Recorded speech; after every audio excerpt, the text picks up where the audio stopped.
There's been a resurgence of rebel activities in eastern Congo. Reports indicate that rebel groups that include ADF, FDLR and FRPI, among others, were increasingly active, with civilians bearing the brunt of the violence in Beni, Walikale and South Lubero in North Kivu province. Now, the marches of more than 250 men, women and children in eastern DRC's Beni territory in late last year have widely been blamed on an insurgency of Ugandan origin known as the Alliance of Democratic Forces-NALU and basis of the UN peacekeeping mission in DRC. Now, just in the 48 hours leading up to the night of 7th December, 50 people were killed in two parts of Beni territory.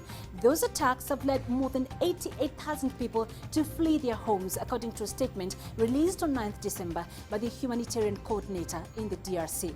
This is Talk Africa. Welcome to the show. I'm Penina Karibe.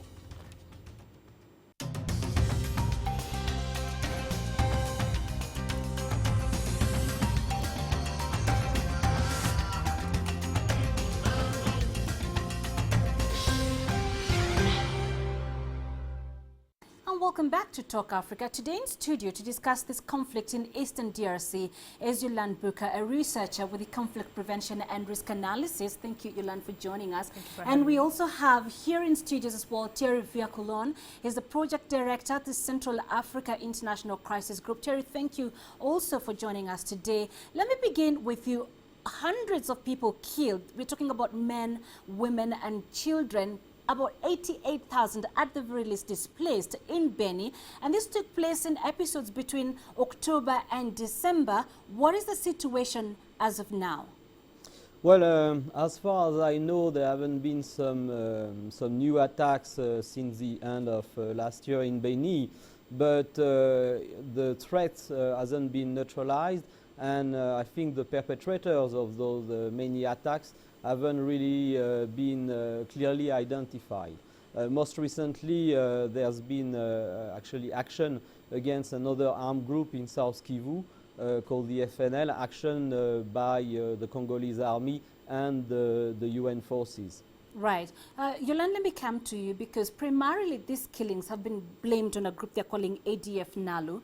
And you know, when you look at what happened in Beni, they're saying that these killings, they were exceptionally violent and they actually attacked an urban area, which sometimes looks like a departure. When you study the killings, especially in Eastern DRC, they seem to take place in the rural areas. So where did this confidence come from to attack an urban area?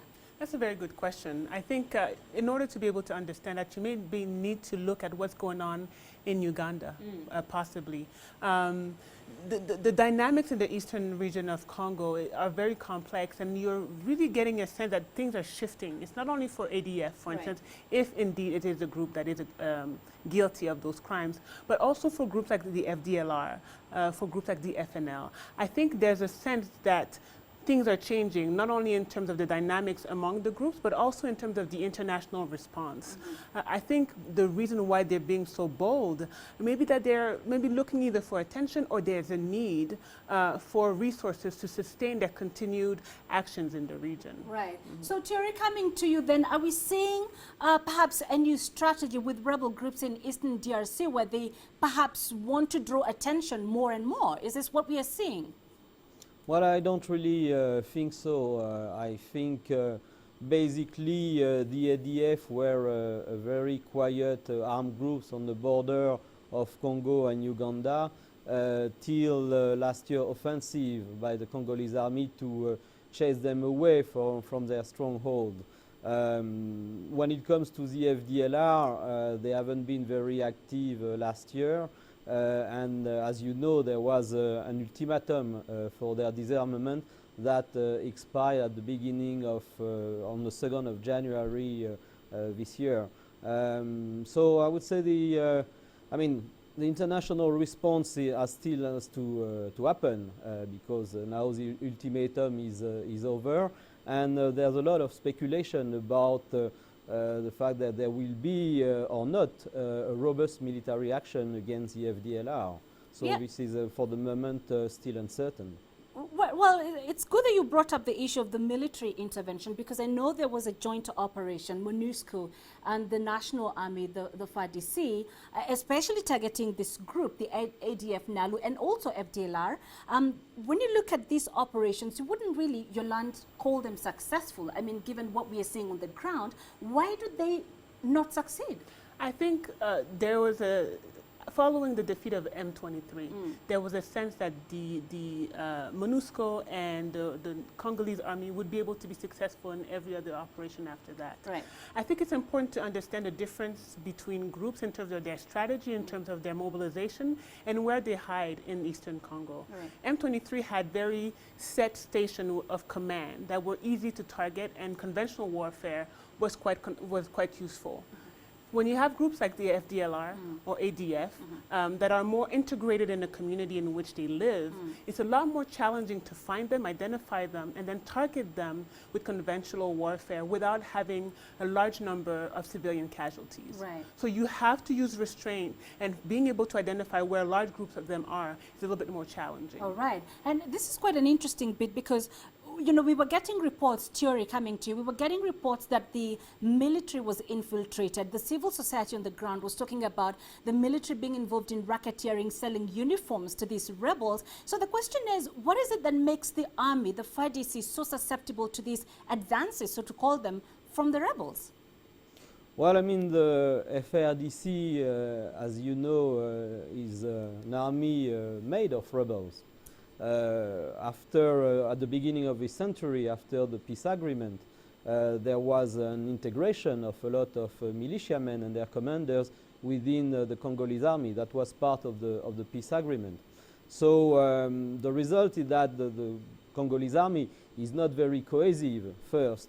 Secondly, a lot of those people were integrated, a lot of those former militiamen who were integrated in the Congolese army remain posted in their regions, and therefore they maintain their links with other armed groups. And the third factor, I think, which is very important, is the corruption. I mean, there is quite a lot of corruption in the Congolese army. This is not really news. And during several crises, what you've just pointed out, the fact that there were connections between the Congolese military units and the rebels has already been mentioned several times. So this is basically a long-term pattern. I think what THIERRY is saying is very important, particularly his point about a lot of rebel groups having integrated the FDRC. When you realize that some of the networks are still very alive between the people who used to be rebels and their local communities, you see that there's this possibility of having other allegiances. I give you an example, not necessarily a specific example, but the case of commanders who don't have as much power as civilians who are in those regions, who actually are calling the shots for those small armed groups. They are businessmen. They are part of the elites who control some of these rebel armed groups. So if they have interest in having collaborations with those rebel groups, it is not unforeseeable to think about maybe a commander saying, look, you need to give weapons, you need to give uniforms to somebody in the bush because it benefits my interest, particularly in terms of illicit trade. As you know, the eastern region of Congo is very, very, very rich. And those civilians who are in charge sometimes of these armed groups benefit from the corruption and the relationship in those networks in the region. I mean, here's the thing. I have covered especially the M23 rebellion severally there in DRC, and I to a very large extent did see what the civil society groups are talking about. You know, what you're saying about the military, the corruption taking place in the military, and I did see that even some of those rebels we interviewed actually had the military uniform. It was quite difficult to distinguish at one point who is in the military and who is in the rebel units. So coming to you, THIERRY, how much committed is Kinshasa to stabilizing, especially the conflicts happening in Eastern DRC? What kind of efforts are we seeing from Kinshasa? Is there that commitment? Well, you're right to ask this question, because basically we have everything in place for peace in Congo. We have a clear peace plan, which is the peace framework signed by the regional countries and initiated by the UN Security Secretary General. We have a new peacekeeping force called the Intervention Brigade, and there are about 20,000 peacekeepers in Eastern DRC. And there is a green light from the UN Security Council to do a targeted offensive operation against the armed groups. So you're really pointing at one of the key problems, which is the lack of sincere commitment from some stakeholders to the peace plan. Indeed, there is a certain reluctance from Kinshasa to engage, militarily speaking, some armed groups. I think Kinshasa makes a distinction between the armed groups that constitute a threat for the security of the regime and the other armed groups. And clearly the M23 was considered as a threat for the security of the Kabila regime. So the commitment of Kinshasa is questionable, but in the same way the commitment of Uganda, Rwanda and some other stakeholders are questionable. What is the biggest example of that is the fact that the Intervention Brigade, basically since the M23 defeat in 2013, hasn't been very much active. Precisely because the troops contributing country are not now very willing to engage in military operations. Well, it's an interesting point to bring up there, THIERRY. Let's just pick up especially on the peacekeeping troops that you mentioned that are operating in Eastern DRC. Now, our colleague Guy Henderson was in Beni at the time of these killings. He did speak to the force commander of MONUSCO in that area. Let's just take a listen. Much of the focus at the moment of military operations is around Beni, with your brigade fighting Ugandan rebel groups, the UDF. I'm just wondering whether, as you say, you've been in the job for 18 months, whether you can stop the horrendous human rights abuses that continue to take place there. Yeah, we have more than 35 armed groups, some small, some others more significant. But at this moment we face one very, very special situation in Beni, because in the last 2 months it started one terrorism using the common crime for that, killing innocent people, children, women, people without any possibility of defense. And then the population is traumatized, really traumatized with that. We are doing what's possible with the FARDC, but this situation of terrorism with common crime, attacking anytime, anywhere around the village, and killing innocent people is something very difficult, because you need to have one coincidence in time and place, or sometimes even close to your bases you have crimes in minutes and they disappear. And then it's one new situation. We need to continue to work, but to have more intelligence, more information, because it's one situation that it's our operational priority at this moment. The UN has this week begun to relocate Hutu refugees and FDLR fighters to Kisangani. How is that going? FDLR is one question very political because it started in the genocide in 1994, and at this moment we have many actors involved in the process, because the FDLR question affects not only Congo, but Congo and the neighbors, and you have many actors from the international community like ICGLR, like SADC, African Union, Security Council, and the Congolese government itself. We have one process, volunteer disarmament.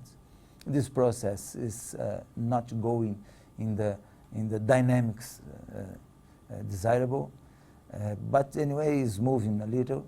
And then they have one deadline on the 2nd of January, because they received 6 months to the surrender process, and we need to wait for the political assessment.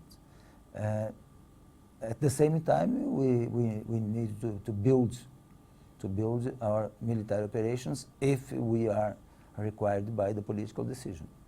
The mandate of this intervention brigade has been unprecedented for the UN. What are the wider implications of its success? It's one unique experience, the first one as well, and I don't know if it's applicable for all the situations. But some conclusions we may take now. One is that we need dynamics. We need much more dynamics, and the intervention brigade brought these dynamics, or at least the possibility to have more dynamics. One more thing is in the context of Congo, when we need to protect the civilians, and we have armed groups committing human rights violations all the time. Some actions like barbarians against the population. We need to take action. It's not possible to talk on protection of civilians by presence. We need to think on protection of civilians by action. Take action, taking risks, and going against the criminals. All right, so that was CCTV's Guy Henderson speaking to the Force Commander of MONUSCO there in Beni. We are taking a short break here on Talk Africa. When we come back, we shall get the opinions of our guests on that particular interview and a lot more going on in Eastern DRC. Stay tuned.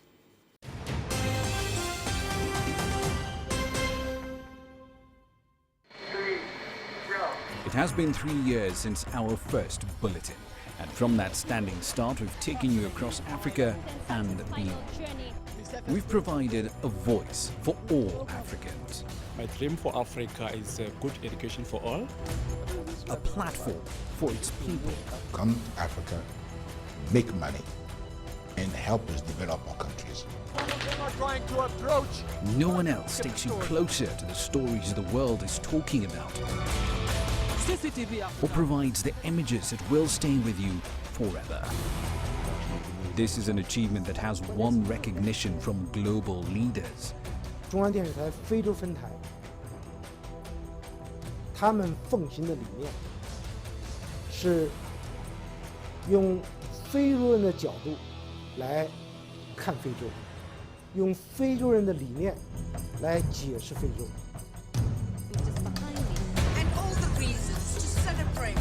And all of this has just happened in 3 years. The best part is, we're just getting started. This is CCTV Africa, your African news channel.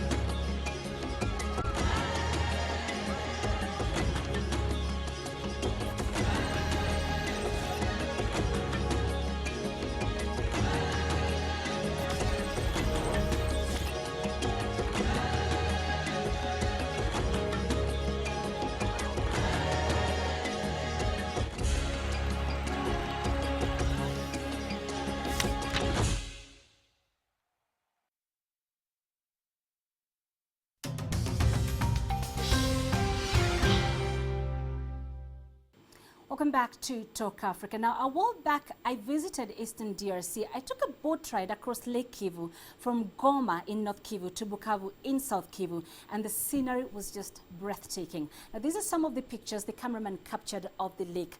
Lake Kivu is one of the African Great Lakes. It lies on the border between the Democratic Republic of Congo and Rwanda. It is a freshwater lake and is Africa's 6th largest lake. It is surrounded by majestic mountains. An estimated 2 million inhabitants live in the catchment basin of Lake Kivu. Now, it is probably one of the unique lakes here in Africa where you can safely swim because it's got no crocodiles, no hippos, and pleasant surface temperatures throughout the year from about 23 to 27 degrees. It's just an amazing place to be. And, you know, we just talked to some of our viewers through social media and just asked them to give us the experiences from the DRC and especially the eastern part. And the comments coming in were very amazing. We have Josephine de Monte Cristos who says, I live on the DRC. I thank God for giving us a beautiful country with even more beautiful people. And then we had Pam Mumbi on Facebook writing, it's a very nice place. I enjoyed myself. Lubumbashi is very safe, though there's some parts of DRC that are still unsafe. And Narcisse Dusuran Vangu says, I love my country.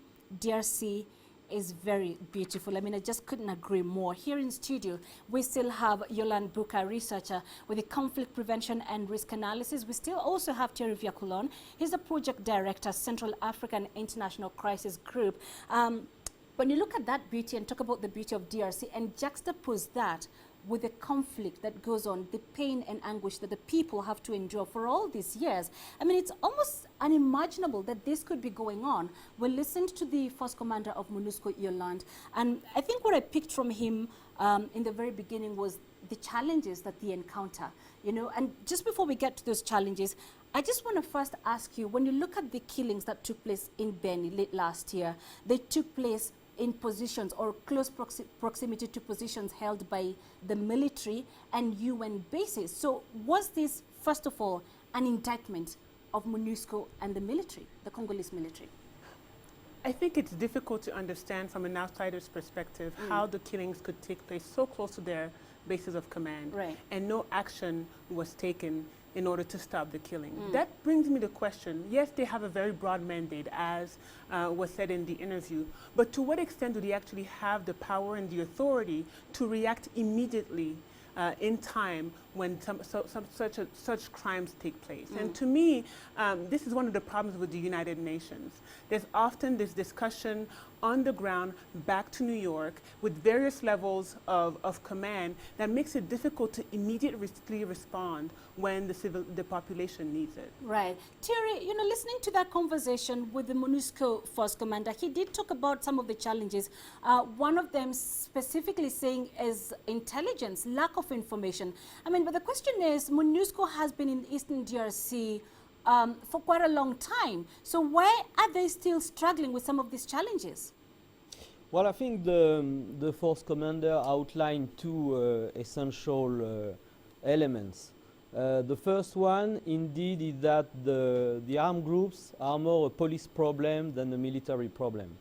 I think to answer your question, I think the UN forces have a very militaristic approach or militaristic posture in Eastern DRC, and this is not the appropriate strategy to fight this kind of crimes, and this was, in my view, said by the Force Commander in this interview. The second element that is outlining, and it's very important, is that the neutralization of the armed groups requires a very strong political consensus. It's a political issue. You need a strong political consensus between the UN Security Council, between the troops contributing countries, and between the host country. If you don't have that strong consensus, and we didn't have this consensus about the FDLR last year, and that's why no action happened, basically, then the militias are still able to cause havoc at will in Eastern Congo. And I think even if we must stop seeing the problem through a military perspective and realize that actually peace enforcement is a political matter. It's a matter of political consensus between the three stakeholders that I mentioned. What we've seen in Eastern DRC is that actually diverging interest between those three stakeholders, and this is the core of the problem. Right. So, Yolande, really, what is it that then the stakeholders that THIERRY is talking about can do to bring lasting peace and stability in Eastern DRC? Look, you know, depending on which group you're talking about, there are different needs. If we're focusing on the FDLR, for instance, we know that they've been in the region for the past 20 years. The FDLR has decided to move away from military action and be more of a political group. They were endorsed by a coalition based in Belgium, headed by former Prime Minister Faustin Twagiramungu, excuse me. There's been this move of trying to create political space in Rwanda, for instance. That's quite challenging if we consider who is heading the FDLR. And Rwanda, understandably, has no desire to negotiate with such a group and such individuals. The problem, as was mentioned by THIERRY, is that if we're looking simply for military action, we're not going to solve the problem. There's no escape for the leaders of the FDLR. Once they are neutralized and told to return to Rwanda, they will most likely be tried. There is no political space in Rwanda. So just if you look at the FDLR, you need to have some sort of political discussion. What do you do with the leaders? What do you do with the rank-and-files who actually were not part of the genocide in 1994? You also have diplomatic problems between Rwanda and South Africa and Tanzania, who are contributing countries to the brigade. So until you have this political consensus, first of all, between those countries and even among the regional actors on what to do with high-ranking members of the FDLR, you're going to continue to have a problem. But again, that's just talking about this particular group. Yeah. What about the FNL or the remnant of the FNL and the other groups? They each have their own dynamics that need to be addressed individually. There's no umbrella solution to all of these problems. But I think THIERRY also mentioned something that is very important. What is the leadership of Kinshasa on these matters? Right.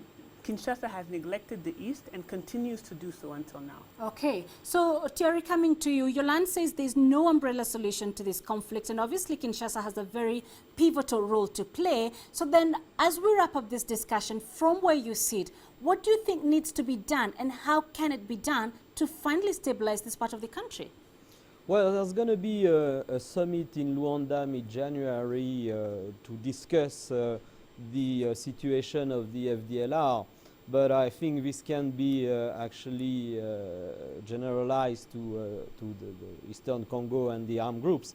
The stakeholders, the UN Security Council, the troops contributing countries, the regional country, and the Congolese government must have a frank conversation about the neutralization of the armed groups. They must build the consensus that has been lost since 2013 to basically implement the mandate of the UN forces there about peace enforcement. It's pretty obvious for all the people who have studied that conflict for the last 10 years that peace enforcement is needed against the armed groups. And as long as there won't be a political consensus between Kinshasa, the UN Security Council and the regional countries about this, there won't be any progress. But also, as the force commander has outlined, when you have that political consensus, after you must design an appropriate strategy to fight the armed groups. And this strategy should not only be based on military pressure, but should include DDR, should include an agreement about which armed groups leaders will be arrested and prosecuted. And for instance, this was not the case about the leadership of the M23. And we know that that leadership is still in Uganda and Rwanda. And I mean, there must be also, as he said, some police action against the support networks of the armed groups in Congo, but also in the rest of the region. Well, and that's it on Talk Africa this week. Many thanks to our guest here in studio, THIERRY VIRCOULON. He is the Project Director, Central Africa International Crisis Group. Also with me here was Yolande Buka, a researcher with the Conflict Prevention and Risk Analysis. I am Penina Karibe. Thank you for watching.